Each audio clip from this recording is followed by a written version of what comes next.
Welcome back to Mr. Vaughn's classroom, where math is made easy.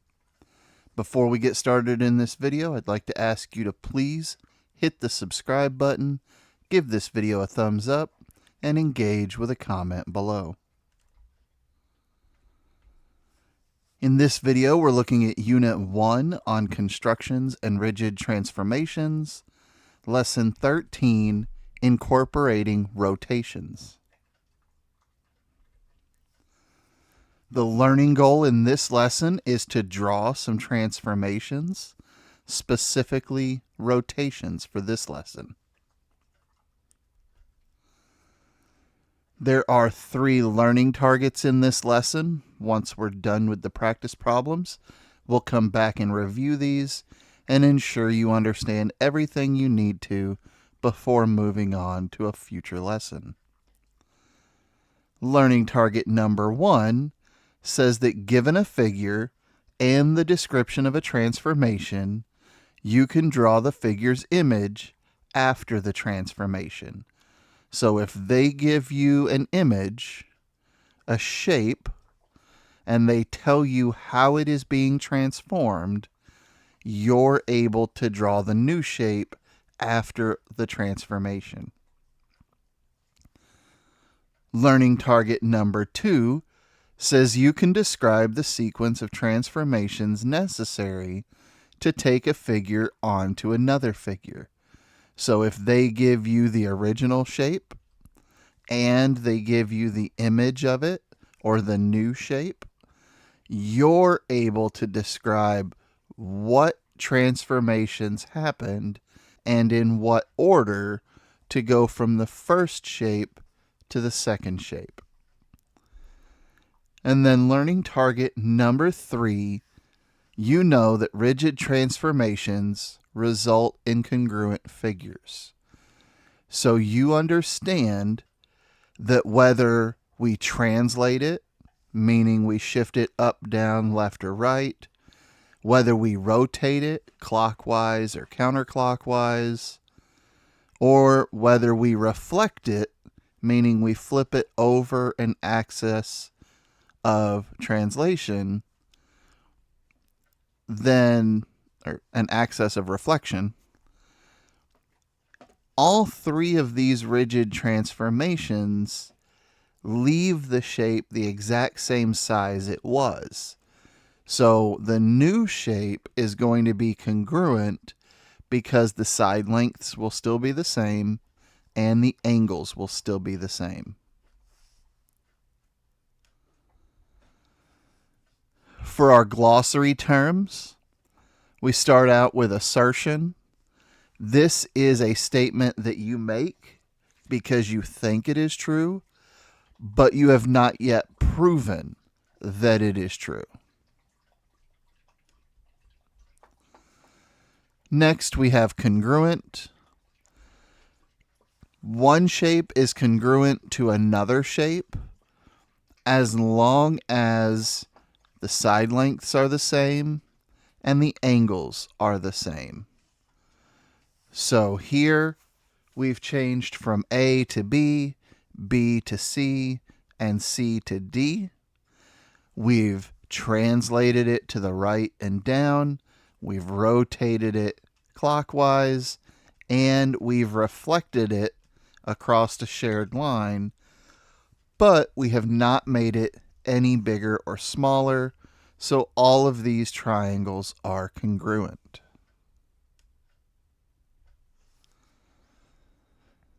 Next one is directed line segment. This is a line segment with an arrow at one end specifying a direction. So lines go on forever in both directions. Line segments have 2 endpoints. So A and B. It only counts the points in between those line segments. This is saying we have a directed line segment. So not only do we have a line segment with an endpoint A and B, but we also now have a direction. We're saying this line segment is going from A to B. So this directed line segment is going up and to the right.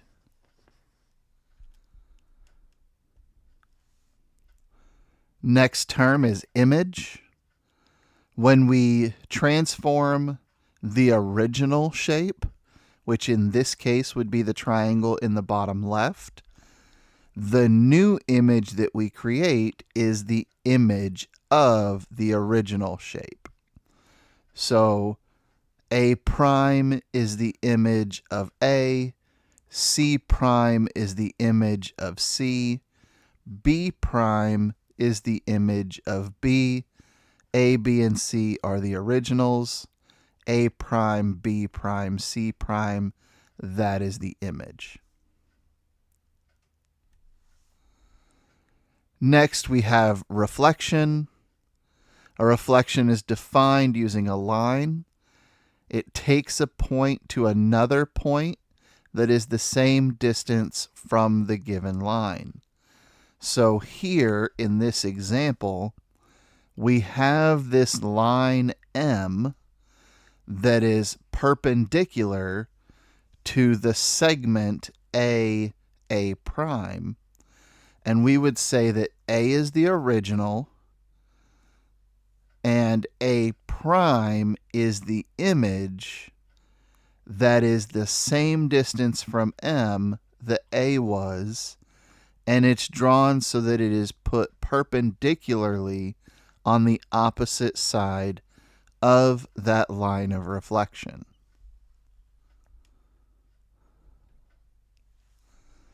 Next, we have rigid transformation. We have talked about 3 of them. This could be a translation. So to go from triangle A to B, we translated it to the right and down. To go from B to C, the second rigid transformation is rotation. It looks like we've rotated a little bit clockwise. And then the third rigid transformation is reflection. So to go from C to D, we reflected it over that line that they share together, or we've flipped it over that line that they share together, that line of reflection. But the important thing here is that with rigid transformations, we're moving the shape, but we're not changing it. We're not making it bigger. We're not making it smaller. We're not opening or closing any of the angles. The side lengths and the angles are still all the same, so each of these shapes is congruent to the others. Next, we have theorem.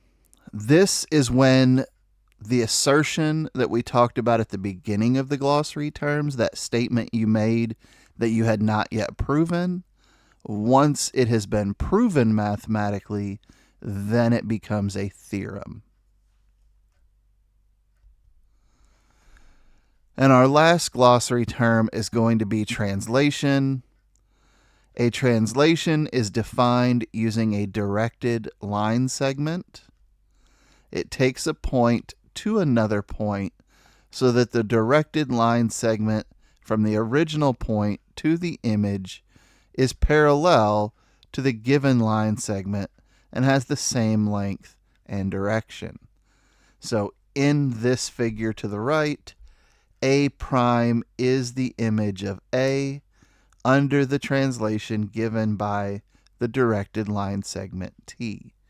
So we're saying we have translated point A up and to the right to become the image A prime. Now that we've gone through the introduction, we've talked about our learning targets, we've talked about our glossary terms, let's go ahead and get started on the practice problems.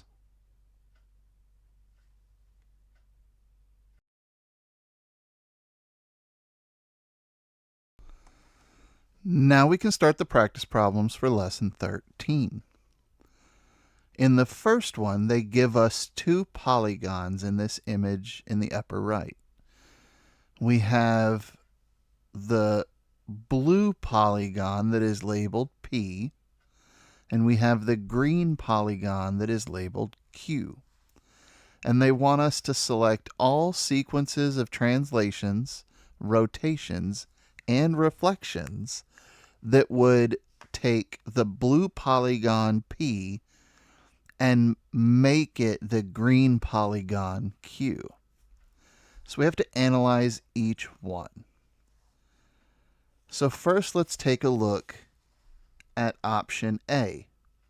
Now, for each of these, I will do some sketching and some drawing, and then I will erase it afterwards so that it doesn't get too cluttered. I just want to kind of help you see what it is that's happening on each of these. So if we rotate 180 degrees, that means we're going to flip it upside down.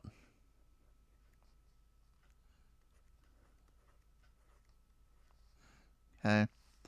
So point A would stay where point A is. D would actually rotate around, and instead of being 1, 2, 3 spots above, it's going to rotate around, and now it's going to be 1, 2, 3 spots below. And that would not put us on this green polygon. So without even looking at any of the other points, the very first point here doesn't line up, so we know that can't be correct. So A would not be an answer.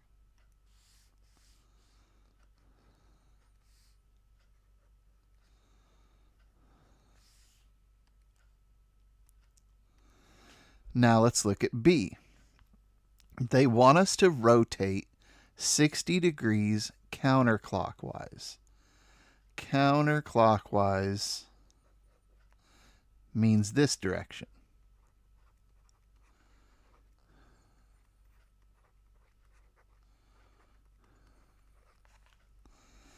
So they want us to rotate 60 degrees counterclockwise around point A and then reflect over the line FA.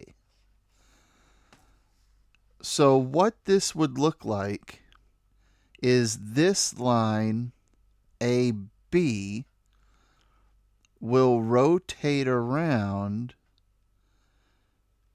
and it will line up point B with point F.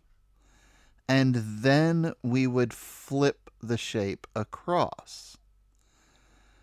But if you're looking at the shape, AB is not the corresponding side with AF.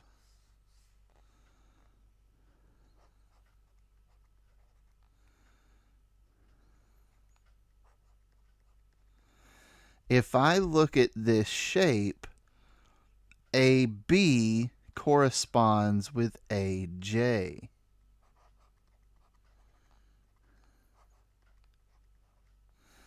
So if I take this line AB and I rotate it to line up with AF, and then I flip the shape across, these are not going to line up.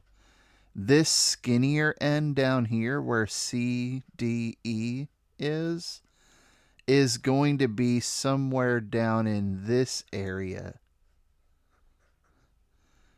when we really want it to be somewhere over in this area lining up. So this would not make the blue polygon the green polygon. So B is not going to be correct.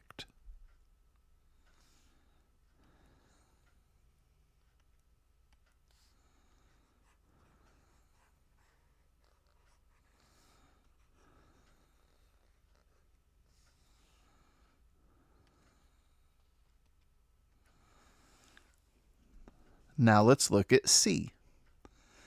They want us to translate, which means slide it up, down, left, or right, so that A is taken to J.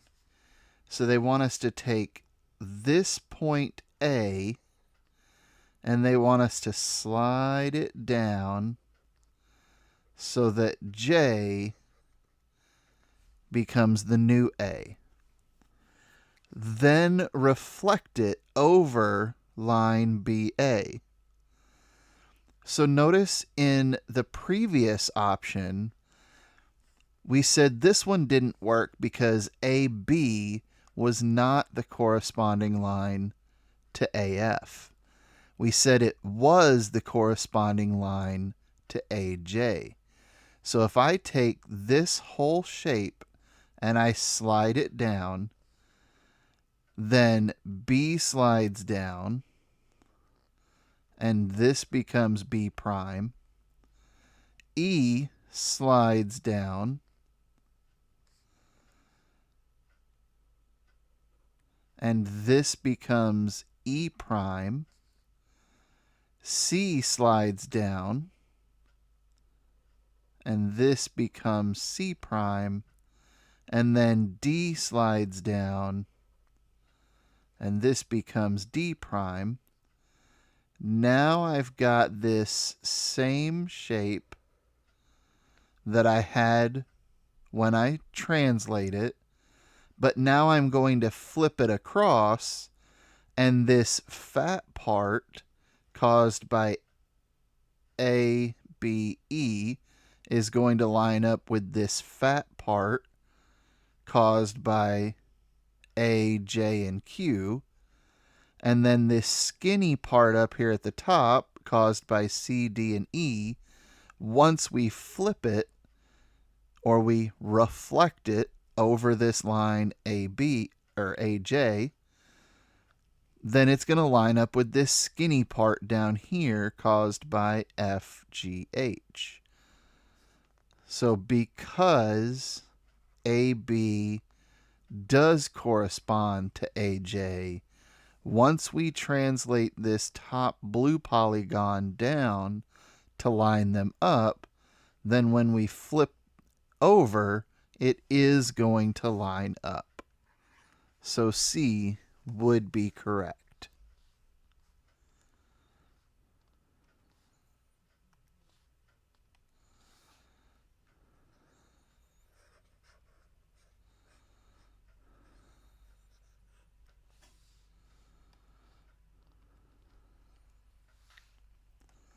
Now let's look at D.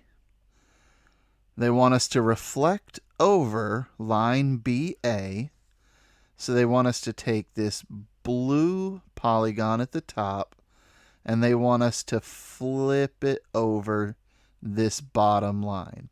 So A and B would stay in place, and then C, E, and D would flip over this way.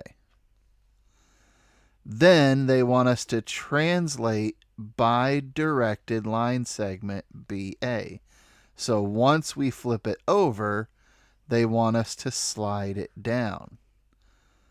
Well, this is just the reverse of C. In C, we translated and then we reflected.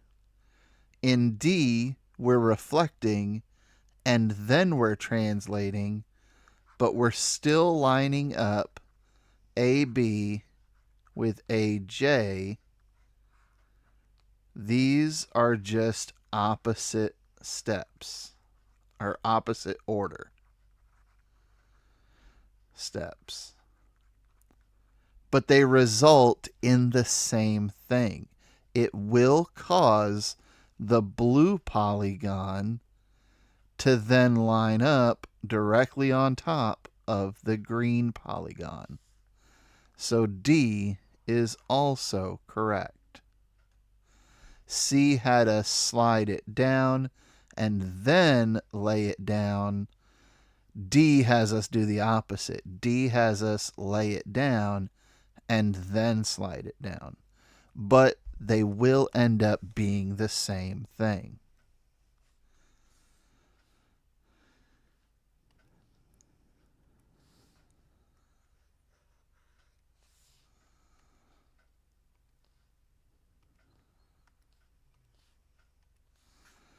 And the final option, E, they want us to reflect over the line BA. So they want us to lay this down just like we did in D. But then instead of just sliding it down, they then want us to rotate it 60 degrees counterclockwise. Well, if we needed to lay it down or reflect it over BA and then translate it down to the right so it would line up, if that's what worked to create the same thing, then we can't lay it down and then rotate it, because now that's going to cause it to kind of sit at an angle on top of it. It's no longer sliding down to the right on top of it. It's now rotating, and now they're not sitting right on top of each other. So E would be incorrect. I hope this explanation has helped you. It might be a little hard to see on this type of grid that's given, but if you want, get some paper, draw this out on your own, and kind of move each point individually to see how it would line up.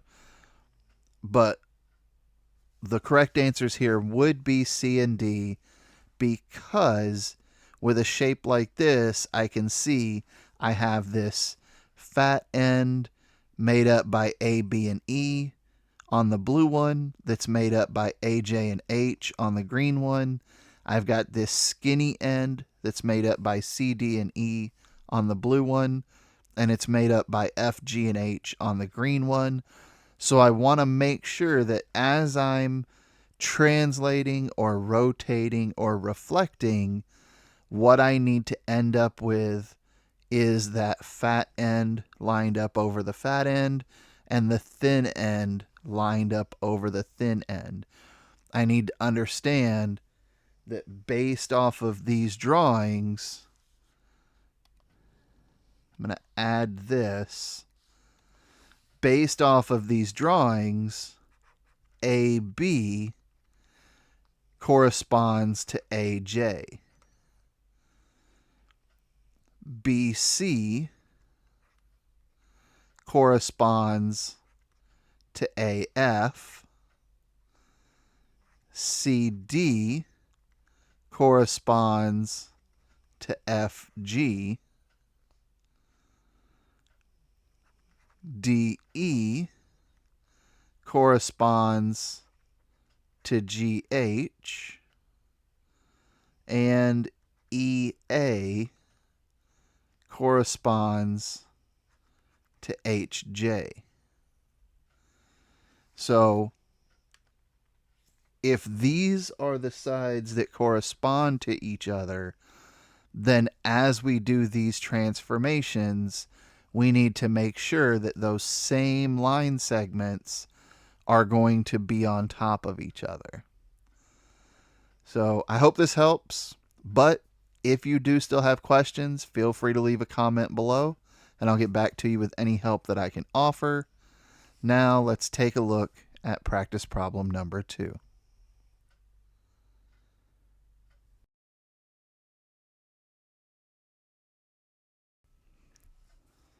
Practice problem number 2 is the last practice problem for lesson 13.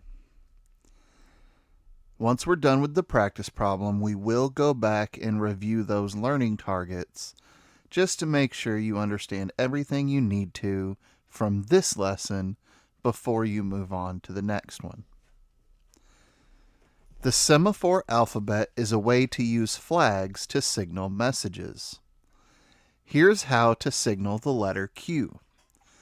Describe a transformation that would take the left-hand flag to the right-hand flag.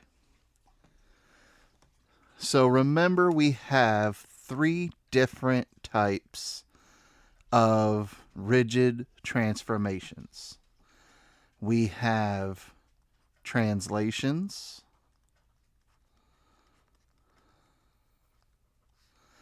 This is up, down, left, and right. We have rotations. This can be clockwise, or this can be counterclockwise. And then we have reflections. This is flipping over the line of reflection.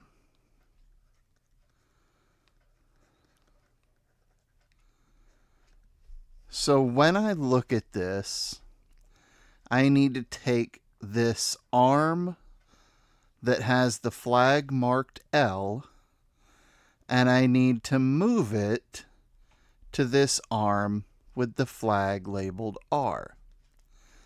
So the first thing I notice is I could rotate this counterclockwise. So rotate counterclockwise. Now we have to tell how far we're rotating counterclockwise. If I were to draw this dashed line straight up, then from the dashed line to the other arm is going to be 90 degrees. And if we assume that from the arm with the L flag up to that dashed line, if we assume that that looks about halfway, then we could estimate that this is 45 degrees. So 90 degrees plus 45 degrees is 135 degrees.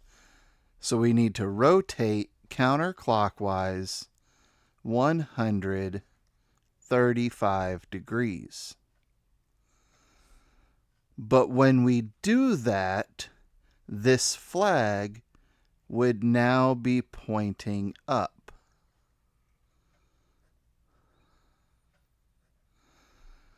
So we're not quite there yet. Now what we need to do is reflect it down across the right arm. So we can say reflect down across the right arm.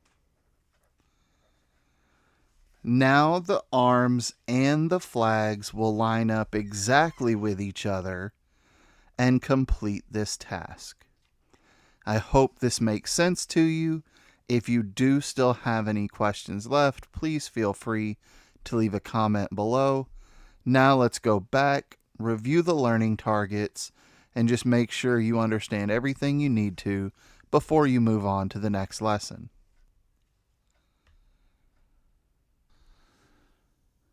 All right, let's take a quick review of the learning targets from Lesson 13 and just make sure you understand everything you need to before moving on to the next lesson.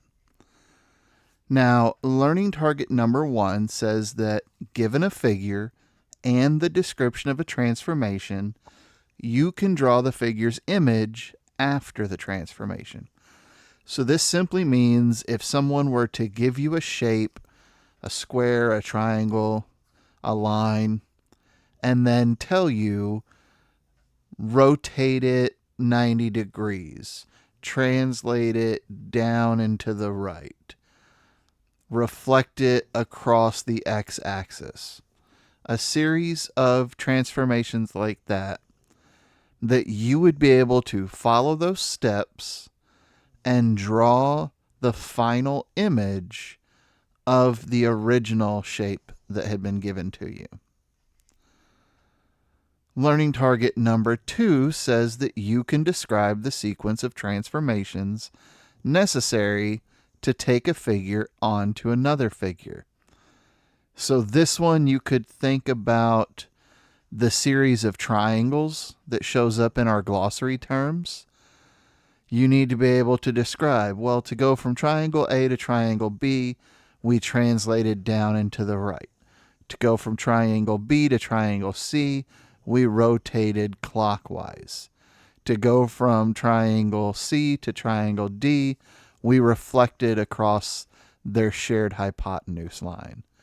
Something like that simply says, okay, I can tell you how to get from one shape to the next if you give me the two shapes.